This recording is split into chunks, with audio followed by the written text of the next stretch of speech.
Sziasztok gyerekek! Hát megdöbbentő és kissé nyomasztó cikket olvastam a neten, és a hozzá kapcsolódó filmet néztem meg. Arról szólt, hogy Amerika partjainál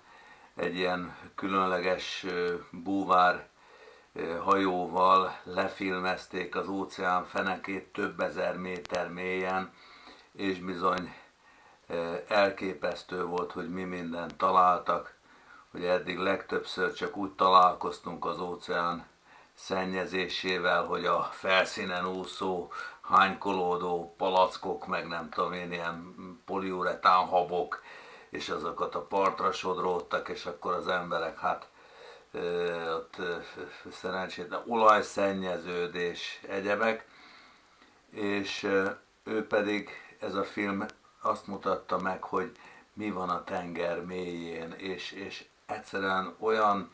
döbbenetes volt egy műanyag kanalat látni, egy chipset zacskót, egy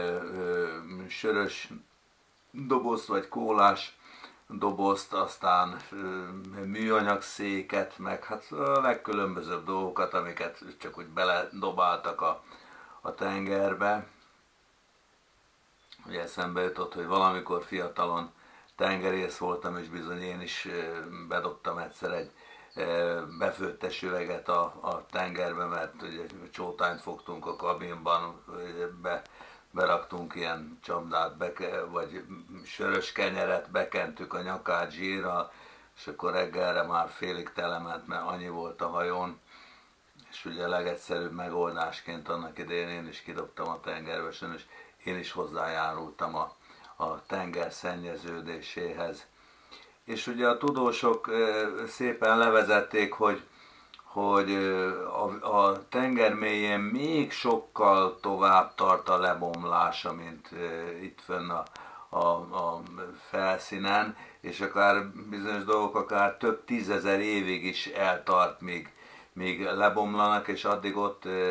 szennyezik a tengerfenekét, ugye Duracell ellen, milyen vidám, ahogy a kis nyuszi szaladgál a tévében, és mennyire hát nyomasztó egy tenger fenekén, belegondolva, hogy bizonyos dolgok hát kioldódnak belőle, és a halacskák betegek lesznek, meg a polipok, meg rákok, egyebek.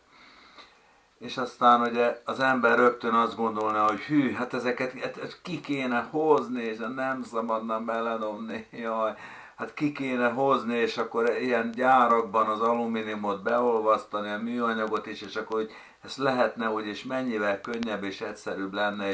és lusták vagyunk egy mozdulatra, mindig a legkényelmesebbet tesszük, és bedobjuk, és ez nem megoldás. És akkor amikor kimentem a konyhába a film után, és elkezdtem hagymát vágni, mert most káposztás tésztát készítek délután ebédre vagy estebédre, akkor döbbentem rá, hogy tulajdonképpen ez a tengerfenék és az odadobott hulladék a lélek és a tudat alatti analógiája. És ugyanezt tesszük nem csak a környezetünkkel, hanem a saját lelkünkkel is, hogy a problémák elől megfutamodunk és ledobjuk, mert nem tudjuk földolgozni, és letesszük a tudatalattinkba, és aztán ezért van az, hogy ilyen spirituális gyakorlatokon, meg egyebeken, tanfolyamok, hogy aláíratják a résztvevőkkel, hogy nem jártak pszichikai vagy pszichiátriai kezelésre, mert sokszor ilyenek hatására hát nagyon mélyen elfojtott dolgok jönnek fel a tudattalattiból. Ez ugye megfelel annak, mint hogyha hirtelen egy csomó szemetet a felszínre hoznánk, felszínen szépen ott úgy tűnik, hogy minden rendben van, és lenne a mélységben ott van a szennyeződés. Persze az igaz, hogy nem megoldás, de végül is átmenetileg megoldás, és aki nem képes, az úgy oldja meg az életét, ahogy tudja. Aki nem képes elvinni egy szemetet a kukáig, az sajnos beledobja a tengerbe. Aki nem képes a problémáit, a konfliktusait, az elfojtásait, a vágyait és az elutasításait ugye feldolgozni az ébertudatában, az sajnos leteszi a tudatalattiba, aztán majd egyszer elő kell onnan hozni a gyereket. Szóval nincs semmi baj, a tudatalatti is egy ilyen hatalmas nagy tároló, és mindennek előbb-utóbb föl kell dolgozódni. Sziasztok, hello!